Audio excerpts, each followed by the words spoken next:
Assalamualaikum. Welcome to the Knowledge Academy of Mathematics. The knowledge academy of mathematics में हम आज एक नई सीरीज स्टार्ट करने जा रहे हैं और वो सीरीज़ है linear algebra. Okay, linear algebra के अंदर आज हमने सबसे पहला लेक्चर करना है. उस लेक्चर के अंदर जो चीज़ें हमने डिस्कस करनी है वो ये हैं. पहले नंबर पे हम ये फाइंड आउट करेंगे कि डेफिनेशन ऑफ अ मैट्रिक्स, कि एक मैट्रिक्स है, उस मैट्रिक्स की डेफिनेशन क्या है, कैसे मैट्रिक्स को डिफाइन किया जाता है, मैट्रिक्स के अंदर रो और कॉलम क्या चीज़ होती हैं, order of a matrix, equality of a matrix, scalar multiplication and matrix operation. Okay, ये 5 से 6 चीज़ें आज की इस लेक्चर के अंदर हमने डिस्कस करनी है. आइए चलते हैं लेक्चर की जाने. सबसे पहले नंबर पे मैट्रिक्स क्या होता है. याद रखें बेटा, मैट्रिक्स एक किस्म की अरे होती है. मैट्रिक्स क्या होती है? मैट्रिक्स एक अरे होती है. उस अरे के अंदर क्या किया जाता है, उस अरे के अंदर अरेंजमेंट हम करते हैं नंबर्स की. हम उसके अंदर क्या करते हैं, अरेंजमेंट करते हैं नंबर्स की. और अरेंजमेंट नंबर की करते हैं और उसको हम क्लोज कर देते हैं by a pair of square bracket. Okay, यानी हम उसको एक स्क्वायर ब्रैकेट की मदद से क्लोज कर देते हैं.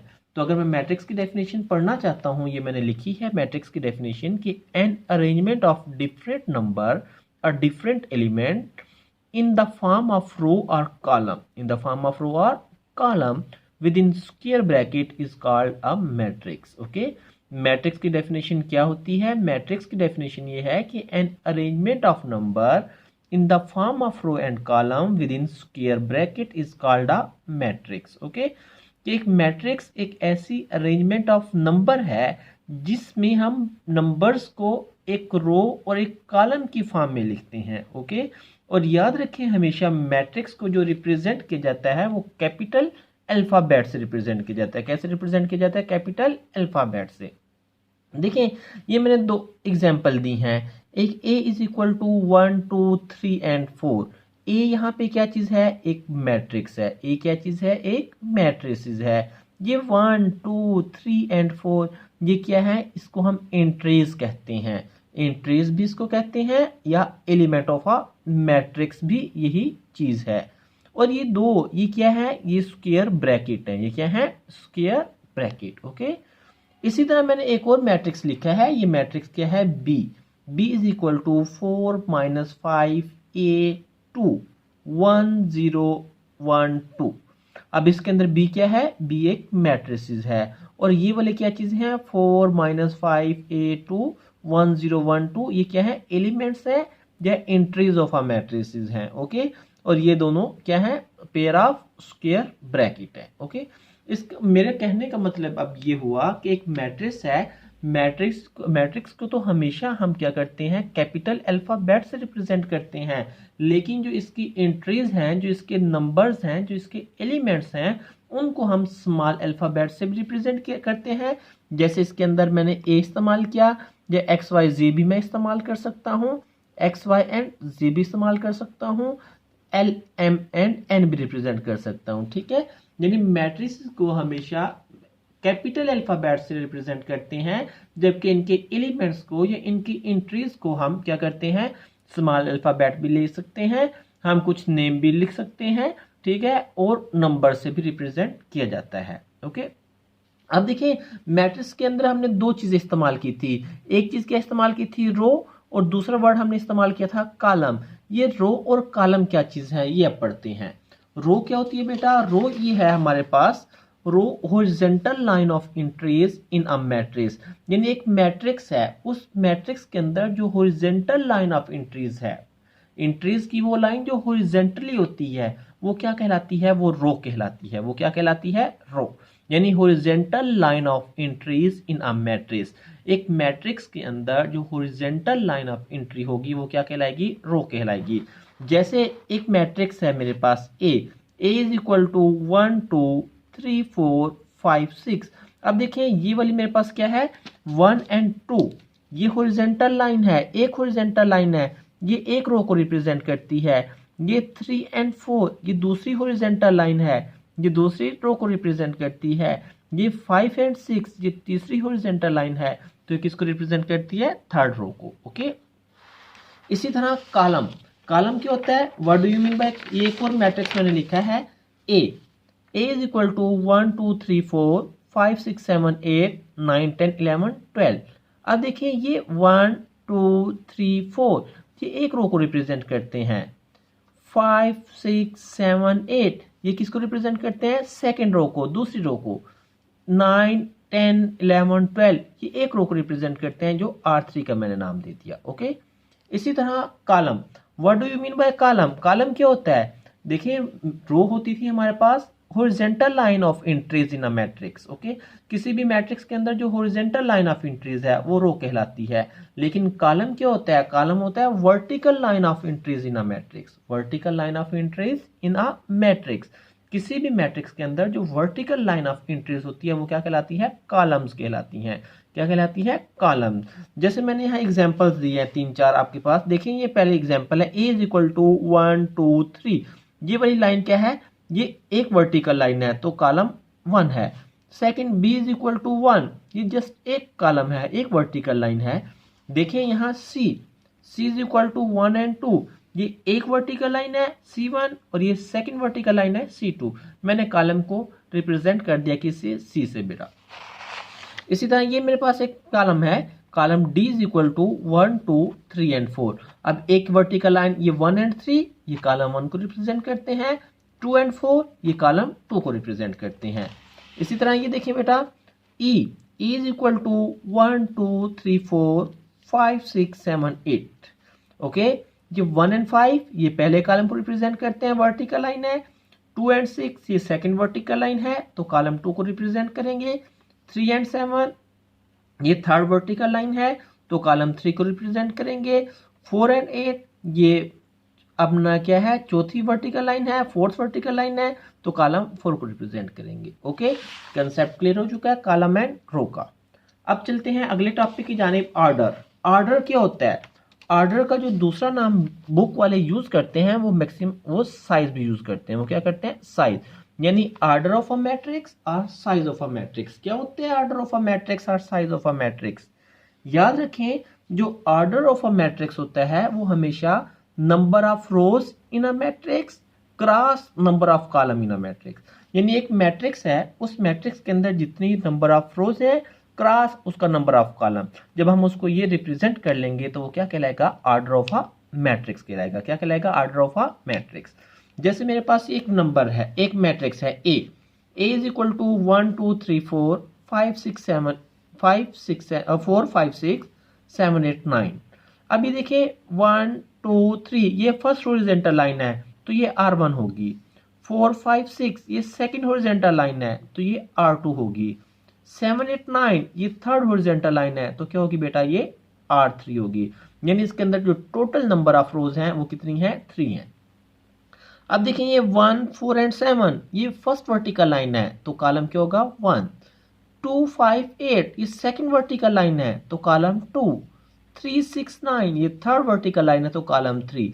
मतलब इस मैट्रिक्स के अंदर जो नंबर ऑफ रोज हैं इन मैट्रिक्स से वो भी 3 हैं, नंबर ऑफ कॉलम्स वो भी 3 हैं। तो इसका ऑर्डर क्या होगा, number of rose cross number of column, यानी 3 क्रॉस 3। ओके, इसी तरह मैंने एक और मैट्रिक्स लिखा है, आपके सामने देखें, B is equal to 1 2 3 -3 4 5। Okay, 2 1 -3 3 -5 and 1।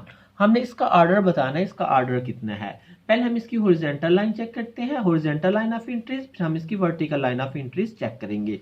Horizontal line of entries क्या है, 1 2 3 -3 4 5 ये first horizontal line of entries है तो इसको मैंने R1 का नाम दे दिया। ओके, 2 1 -3 3 -5 1 ये सेकंड हॉरिजॉन्टल लाइन है तो इसको मैंने किसका नाम दे दिया, R2 का।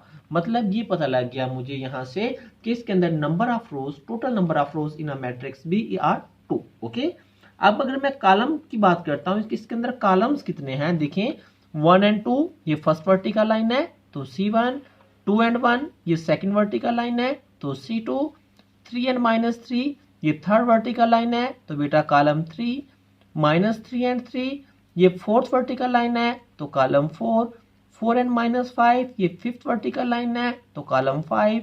5 एंड 1 ये 6 वर्टिकल लाइन है तो कॉलम 6, मतलब जो कॉलम मैट्रिक्स बी है इस मैट्रिक्स के अंदर नंबर ऑफ रोज तो 2 हैं बट नंबर ऑफ कॉलम 6 हैं, तो इसका ऑर्डर क्या होगा बेटा, इसका ऑर्डर होगा 2 क्रॉस 6। क्या होगा ऑर्डर, 2 क्रॉस 6। ये तो थे हमारे पास ऑर्डर मैट्रिक्स। अगर एक मैट्रिक्स को मैं जर्नल फॉर्म में लिखता हूं बेटा, एक जर्नल फॉर्म में मैट्रिक्स को कैसे लिखा जाता है, देखिए A इज इक्वल टू ए, ये कोई इंट्रीज है आई जे, ये स्क्वायर ब्रैकेट, ये 2 क्रॉस 3 पहले समझे। इस 2 क्रॉस 3 का क्या मतलब है, ये पहले का मतलब है इसके अंदर नंबर ऑफ रोज, यानी जो ये मैट्रिक्स दिया जाता है इसके अंदर नंबर ऑफ रोज कितनी होंगी बेटा, 2 होंगी, और कॉलम कितने होंगे, 3। कॉलम कितने होंगे, 3। यानी जो मैट्रिक्स ए है इसके अंदर number of rose 2, number of columns 3। अब ये जो ए, ये इंट्रीज है, आई, जो आई ये सबस्क्रिप्ट है, ये रो सबस्क्रिप्ट कहलाता है। क्या कहलाता है, आई को रो सबस्क्रिप्ट। ये आइडेंटिफाई करता है कि आपकी जो ये एंट्री है ये किस रो में पाई जाती है, आपकी एंट्री किस रो में पाई जाती है। अगर I1 होगा तो आपकी एंट्री 1 रो में पाई जाएगी, अगर I2 होगा तो एंट्री सेकंड रो में, अगर I3 होगा तो एंट्री थर्ड रो में। ओके, और ये जो J है, J को हम कहते हैं कॉलम सबस्क्रिप्ट। क्या कहते हैं, J को हम कॉलम सबस्क्रिप्ट। ये हमें क्या बताता है कि आपकी एंट्री किस कॉलम में पाई जाती है, आया कि फर्स्ट कॉलम में है, सेकंड कॉलम में है, थर्ड कॉलम में है। J अगर 1 होगा तो फर्स्ट कॉलम, J 4 होगा तो फोर्थ कॉलम, J थर्ड होगा तो थर्ड कॉलम। ओके, देखें जैसे मैंने लिखा है A2 क्रॉस 3, इसके अंदर 2 रोज पाई जाएंगी, मतलब A11, A12, A13, A21, A22, A23। ये मतलब क्या बन गई बेटा, ये फर्स्ट हॉरिजॉन्टल लाइन है R1, और ये क्या है बेटा, सेकंड हॉरिजॉन्टल लाइन है, क्या है, R2। ओके, ये फर्स्ट वर्टिकल लाइन है C1, ये सेकंड वर्टिकल लाइन है C2, और ये थर्ड वर्टिकल लाइन है C3। ओके, इसी तरह मैंने एक और मैट्रिक्स लिखा है A is equal to EIJ 3 cross 4, मतलब नंबर ऑफ रोज 3 है, नंबर ऑफ कॉलम 4 है। नंबर ऑफ रोज 3 है, आई सब्सक्रिप्ट है रो को, मतलब A1, A2, A3। Okay, column कितने हैं बेटा, 4, तो A11, A12, A13, A14। Okay, A22, A23, A24, A32, A33, A34। Okay, अगर आपको ये समझ नहीं आया कि मतलब ये हमने जर्नल फॉर्म कैसे लिखी है, तो मैं आपको एक और अच्छे समझाता हूं कि कैसे बनाते हैं हम जर्नल फॉर्म एक इजी तरीके से। देखिए मेरे पास बेटा एक मैट्रिक्स है A I J, उसकी एंट्रीज हैं, ऑर्डर है उसका 2 क्रॉस 2। बेटा देखें रो कितनी है, पहले मुझे रो बताएं, रो कितनी है, 2। A1 ये फर्स्ट रो को रिप्रेजेंट करता है, ये A2 ये सेकंड रो को रिप्रेजेंट करता है। कॉलम्स बेटा कितने हैं, कॉलम्स कितने हैं, 2। कॉलम्स भी 2 हैं, तो कॉलम्स भी जब 2 होंगे तो ये फर्स्ट कॉलम, ये फर्स्ट वर्टिकल लाइन, और ये वाली बेटा सेकंड कॉलम, ये सेकंड, ये सेकंड, ये फर्स्ट रो और ये सेकंड रो। समझ आ गई, नहीं आई? अब एक और काम करते हैं, चलो एक और एग्जांपल लिखते हैं। A is equal to AIJ 3 cross 1। चलें, नंबर ऑफ रोज कितनी है, 3, नंबर ऑफ कॉलम्स कितने हैं, 1। 3 रोज पहले बनाते हैं, ये फर्स्ट रो पहला रिप्रेजेंट, ये सेकंड रो, ये बेटा थर्ड रो। कॉलम कितने हैं, 1, तो ये 1, ये 1, ये 1। ओके, अगर यही चलो मैं लिखता हूं एक और फॉर्म में, A is equal to AIJ 3 cross 2, number of rows कितनी है, 3। पहले नंबर ऑफ रोज बनाते हैं हम, A1, A2, A3। कॉलम्स कितने हैं बेटा, 2। ये तो बेटा आ गया उसका फर्स्ट कॉलम, और यहां आएगा उसका ये सेकंड कॉलम। अभी मैं रो की जगह छोड़ दिया ताकि आपको इजीली समझ आ जाए। ये कौन सी रो है बेटा, फर्स्ट, ये कौन सी रो है, सेकंड, ये कौन सी रो है, थर्ड रो। ओके, उम्मीद करता हूँ आपको समझ आ गई होगी। ओके, अगर फिर भी नहीं आई तो आप कमेंट्स में मुझसे पूछ सकते हैं। ओके, अब ये मैट्रिक्स की थी जर्नल फॉर्म। जर्नल फॉर्म के बाद बेटा अब हमने आगे पढ़ना है इक्वलिटी ऑफ अ मैट्रिक्स। क्या पढ़नी है हमने, इक्वलिटी ऑफ अ मैट्रिक्स। दो मैट्रिक्स, ये 2 या 2 से ज्यादा मैट्रिक्स, 2 और more than 2 matrix are said to be equal. 2 या 2 से ज्यादा मैट्रिक्स इक्वल होंगे कब बेटा इक्वल होंगे? दो कंडीशन है उसके लिए इक्वल होने के लिए। कितनी कंडीशन है? There are two condition. First condition क्या है कि उन दोनों या दो से ज्यादा मैट्रिक्स का ऑर्डर सेम होगा। ऑर्डर क्या होगा? सेम होगा, ऑर्डर इक्वल होगा। और सेकंड कंडीशन ये है कि उसकी जो कोरिस्पॉन्डिंग एंट्रीज है, अब ये कोरिस्पॉन्डिंग क्या चीज है ये भी मैं आपको समझाता हूं कि उनकी जो कोरिस्पॉन्डिंग एंट्रीज है वो हमेशा एक जैसी होनी चाहिए, वो हमेशा सेम होनी चाहिए। ओके, कि टू और more than two matrix, equality of matrix के अंदर हमेशा टू या मोर देन टू मैट्रिक्स होंगे, वो इक्वल होंगे। वो कब इक्वल होंगे? पहले नंबर पे क्या होगा? उनका ऑर्डर सेम होगा, जितने भी मैट्रिक्स होंगे उनका ऑर्डर सबका सेम होगा। और सेकंड नंबर पे बात यह है कि उनकी जो एंट्रीज है वो सेम होनी चाहिए। देखिए बेटा, मेरे पास ये एक दो मैट्रिक्स है, A is equal to 2 -3 4 6, B is equal to 2 -2 -1 4 and 6। पहले तो ये वो कहता है ये बताओ मुझे कि इक्वल है या नहीं है। पहले नंबर पे हम इसका ऑर्डर चेक करते हैं। इसके अंदर बेटा कितनी रोज हैं? 2 रोज। कितने कॉलम्स है? 2 कॉलम। मतलब इसका ऑर्डर जो हुआ, इसका साइज हुआ वो 2 क्रॉस 2 हुआ। ओके, इसका बेटा कॉलम रोज कितनी है? 2। कॉलम्स कितने हैं बेटा? 1। याद रखो प्लस या माइनस का साइन इसकी रो या कॉलम को सेपरेट नहीं करता। ओके, ये क्या बनेगा? 2 रोज 2 कॉलम 2 रोज, इसका भी ऑर्डर। मतलब मेरे पास पहली कंडीशन तो सेटिस्फाई होगी कि 2 और 2 इसका ऑर्डर सेम है। अब जो दूसरी चीज थी कॉरेस्पॉन्डिंग इंट्रीज। कॉरेस्पॉन्डिंग इंट्रीज क्या है बेटा? कॉरेस्पॉन्डिंग इंट्रीज ये है कि जो फर्स्ट कॉलम है इसकी जो फर्स्ट एंट्री है वो सेकंड मैट्रिक्स की वो फर्स्ट एंट्री के इक्वल होनी चाहिए, इसकी फर्स्ट ये फर्स्ट के इक्वल होनी चाहिए। ये सेकंड एंट्री -3 ये सेकंड एंट्री के इक्वल होनी चाहिए। ओके, ये थर्ड एंट्री 4 ये थर्ड के इक्वल होनी चाहिए, और फोर्थ एंट्री फोर्थ के इक्वल। अगर ये सारी एंट्रीज इक्वल हैं तो मैं ये कह लूंगा कि मैट्रिक्स क्या है? इक्वल है। A is equal to B। Okay, मैंने एक और एग्जांपल दी है जनरल फॉर्म में। देखें आपकी, क्योंकि बुक के अंदर जनरल फॉर्म में भी दी गई है example. A is equal to AIJ 2 cross 2 का मैट्रिक्स है, B is equal to BIJ 2 cross 2 का मैट्रिक्स है। ओके, मैट्रिक्स बनाना मैंने आपको सिखा दिया है। A is equal to A11 A12 A21 A22।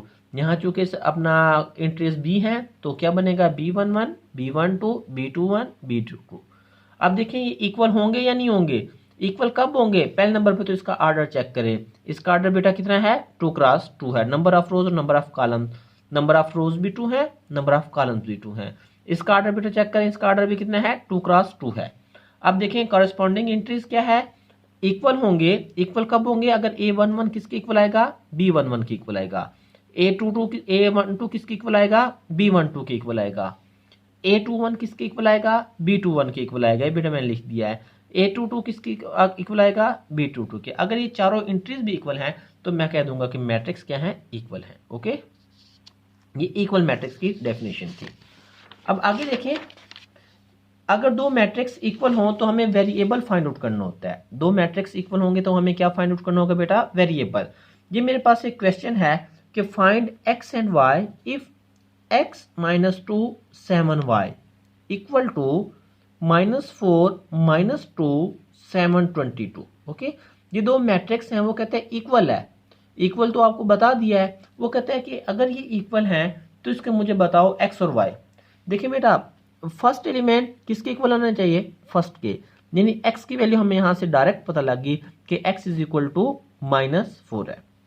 Second element second के इक्वल आना चाहिए, यानी -2 किस चीज के इक्वल आना चाहिए? -2 के।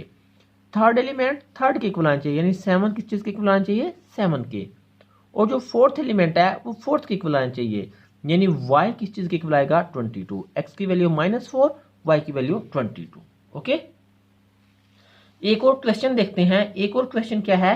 ये हमारे पास दो मैट्रिक्स वो कहते हैं इक्वल है। 16 4 5 4 -3 13 15 6 0 2 4 0 16 4 2x plus 1 4 -3 13 15 3x 0 2 3y - 5 and 0। Okay, वो कहते हैं दो मैट्रिक्स इक्वल हैं तो हमें x और y फाइंड आउट करो। देखिए बेटा, पहला एलिमेंट 16 16 के इक्वल है, ये 4 4 के इक्वल है, इधर 5 है, इधर क्या है? 2x plus 1। तो 5 को किस चीज के इक्वल होना चाहिए? 2x plus 1 के इक्वल होना चाहिए। ओके, अब यहां से पहले हम x की वैल्यू फाइंड आउट करते हैं। इधर देखें बेटा +1 है तो इधर आके क्या होगा -1, यानी 2x इज इक्वल टू 5 - 1, और 5 - 1 क्या होता है बेटा 4, 2x इज इक्वल टू 4, इधर 2 मल्टीप्लाई इधर आके डिवाइड होगा तो x की वैल्यू क्या बनेगी 2। ओके, ये हमें x की वैल्यू फाइंड आउट होगी। अब हमने क्या फाइंड आउट करनी है, y की वैल्यू। देखिए फोर्थ एंट्री 4 4 के इक्वल है, -3 -3 के इक्वल है, 13 13 के इक्वल है, 15 15 के इक्वल है, 6 3x के इक्वल है। हमें x की जरूरत नहीं है क्योंकि हमने x फाइंड आउट कर लिया। ओके, 0 0 के इक्वल है। ये थर्ड एंट्री 4 4 किस चीज के इक्वल आना चाहिए, 3y - 5 के।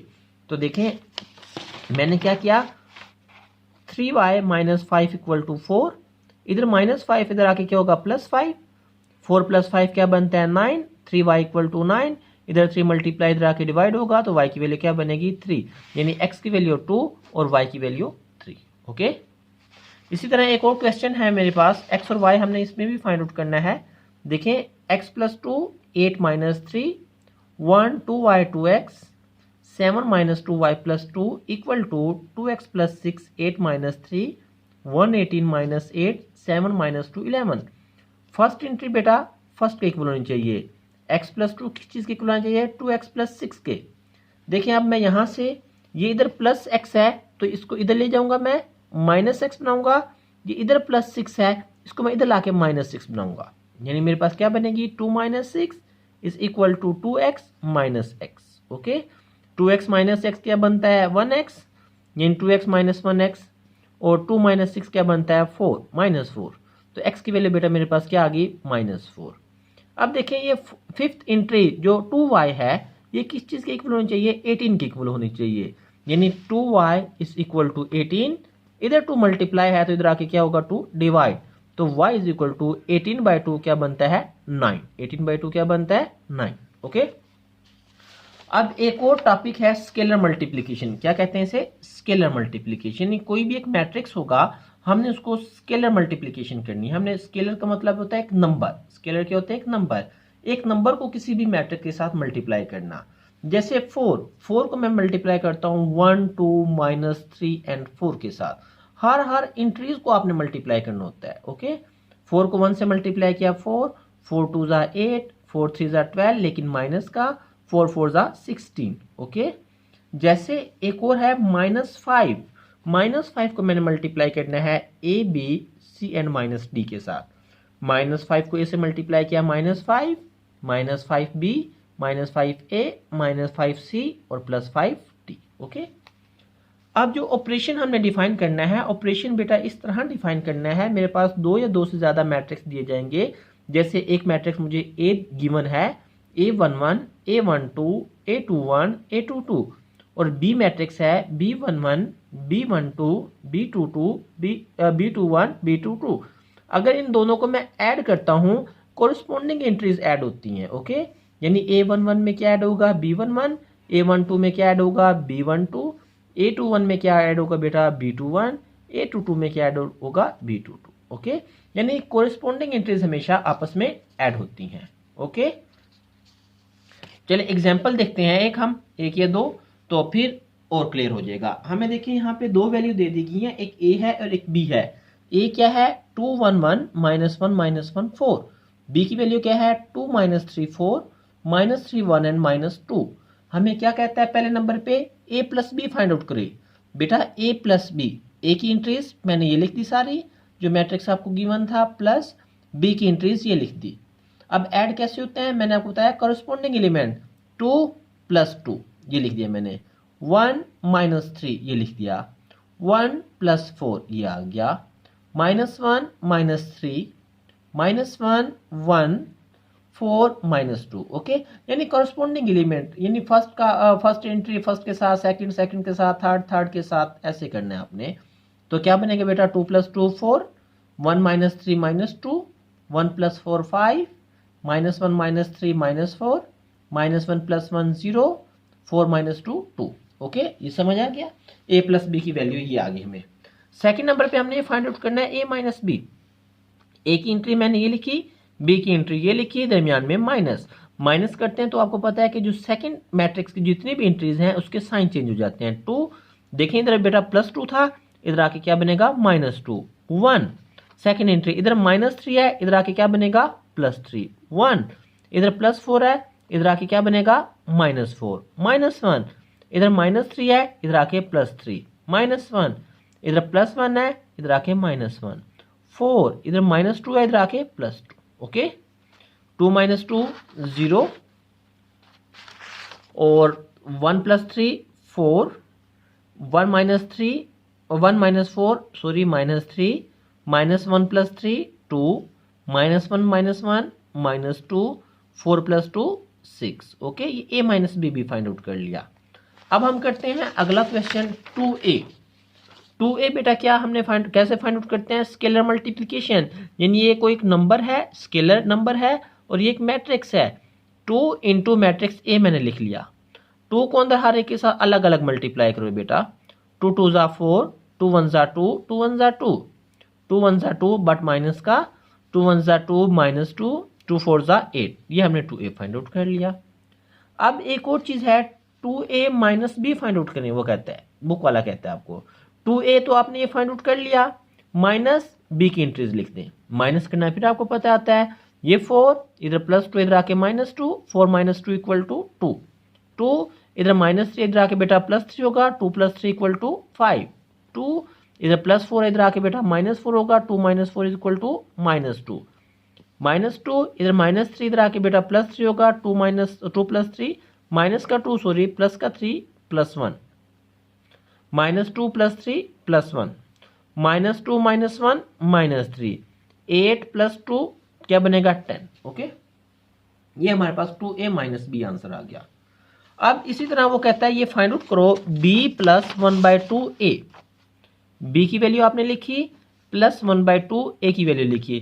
पहले देखिए जैसे हमने 2 को a किया था, 2a कैसे किया था, हमने 2 को a की हर एंट्री से मल्टीप्लाई किया था।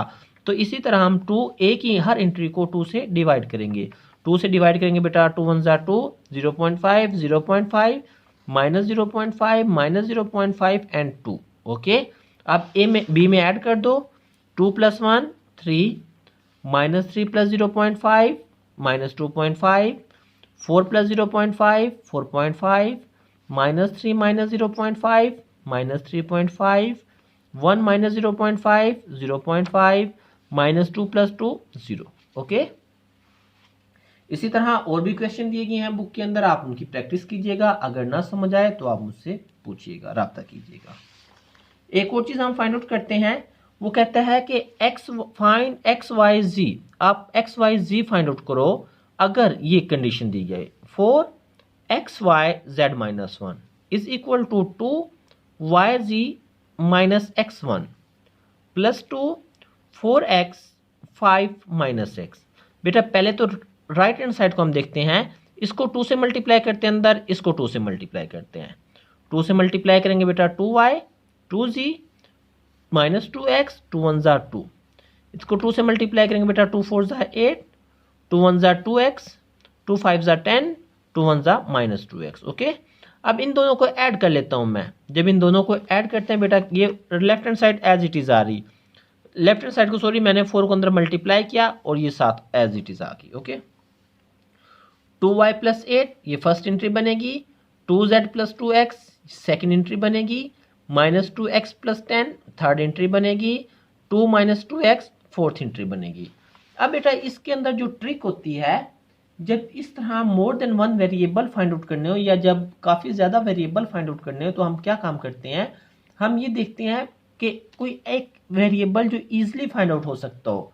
यानी हम 4 इक्वेशनें बनेगी, देखो यहाँ पे पहले 4x = 2y + 8, अब x भी है y भी दोनों अननोन है, इसको करोगे जब क्या बनेगा y z x, यानी 3 वैल्यू बनेगी। तो 3 वैल्यू तो आप फाइंड आउट नहीं कर सकते, इसको करोगे बेटा क्या बनेगी 2 वैल्यू बनेगी, और इसको करोगे बेटा जब क्या वैल्यू बनेगी 1 वैल्यू बनेगी। तो हम पहले इसको करते हैं, -4 = 2 - 2x, इधर बेटा +2 इधर आके क्या होगा -2, -2x = 4 -4 -2 -4 -2 क्या बनेगा -6, इधर -2 मल्टीप्लाई है तो इधर आके डिवाइड होगा, तो क्या बनेगी बेटा 3 बनेगी, ओके। अब हम सेकंड की जाने जाते हैं। सेकंड क्या है, 4x = 2y + 8 पहली एंट्री।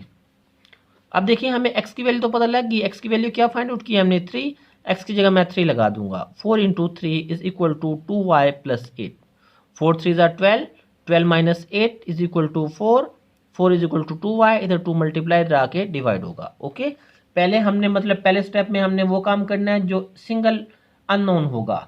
सेकंड नंबर पे हमने उस चीज को सॉल्व करना है जिसके अंदर दो अननोन होंगे लेकिन एक हम फाइंड आउट कर चुके होंगे। ओके, एक नोन बन जाएगा, एक अननोन बन जाएगा, और फिर हम इसी तरह थर्ड पॉइंट की जाने जाएंगे। ओके, थर्ड के अंदर मैंने क्या काम किया कि 4y is equal to 2z plus 2x। y की वैल्यू मुझे पता लग गई कि y की वैल्यू 2 है, x की वैल्यू पता लग गई 3 है। ये लगाते हैं बेटा, 4y is equal to 2z plus 2x। y की जगह मैंने 2 लगाया, 2z प्लस 2 इंटू एक्स की जगह 3 लगाया। 4 2 ज़ा 8 is equal to 2z plus 2 3 ज़ा 6, इधर प्लस 6 है, इधर आके क्या होगा -6। 8 minus 6 is equal to 2z, 8 minus 6 is equal to 2, 2 is equal to 2z। z की वैल्यू क्या आ गई बेटा 1, z की वैल्यू क्या आ गई हमारे पास 1।